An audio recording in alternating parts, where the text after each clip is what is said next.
আপনি কি অবিবাহিত? আপনি কি বিয়ে করতে পারছেন না?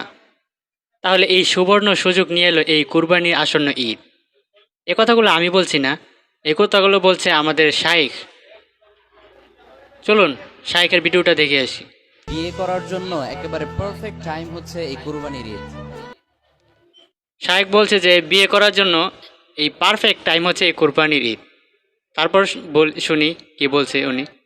রিলেশনে আছো, ইমিডিয়েটলি তোমার পার্টনারকে একটা মেসেজ ড্রপ করো, স্ট্রেট ফরওয়ার্ড তাকে আপনারা যারা যারা রিলেশনে আছেন আর কি, তারা আপনার পার্টনারকে একটা ইমিডিয়েটলি একটা মেসেজ ড্রপ করেন। আর এই শাইখের কাজ তো মেসেজ ড্রপ করানো শুধু।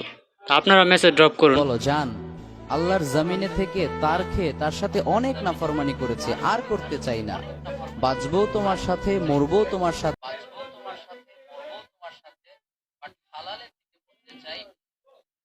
বাঁচবো তোমার সাথে, মরবো তোমার সাথে। শাইখ বলছে কি, আমি বলছি না। তারপরে শুনুন। হালালে থেকে মরতে চাই, হারাম অবস্থায় মরতে চাই না। লেটস কনভার্ট আওয়ার রিলেশনশিপ, চলো এটাকে হালাল করে নেই।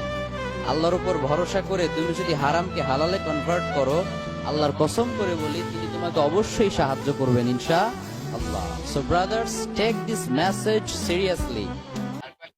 আর এই মেসেজটাকে সিরিয়াসলি নেবেন। Take this message seriously. আর কয়েকদিন পরে যেহেতু কুরবানির ঈদ, এই চান্স কিন্তু মিস করা যাবে।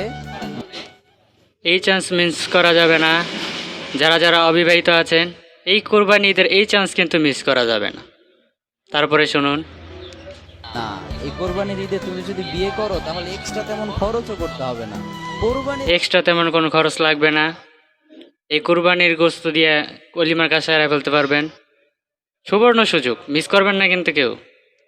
গোশততেই ওয়ালিমার কাজ ছাড়া হয়ে যাবে। Am I right or am I right? I'm right brother, I'm right sister. So this is the perfect time to convert. আল্লাহ এই সিঙ্গেল ভাই বোনদেরকে তুমি এই ঈদে কাপল বানিয়ে দাও।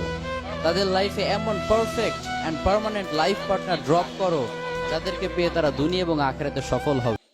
তো এই ছিল শায়েকের কথাবার্তা।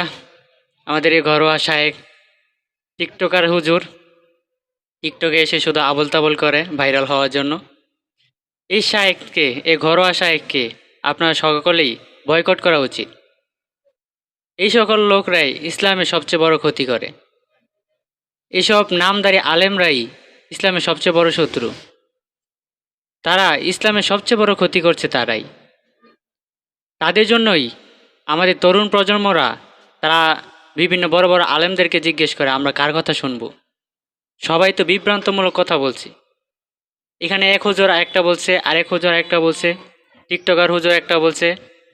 তো এই ফেতনাবাজ হুজুরদের থেকে আমাদের সকলকেই সাবধানে থাকতে হবে। আমাদেরকে দ্বীনি ইলম অর্জন করতে হবে, যাতে আমরা বুঝতে পারি কারা ফেতনাবাজ আলেম এবং কারা প্রকৃত অর্থেই একজন সঠিক হক্কানি আলেম। আল্লাহ তাআলা আমাদেরকে সঠিক বুঝদান করুক। আমিন। আসসালামু আলাইকুম ওয়া রাহমাতুল্লাহি ওয়া বারাকাতুহু।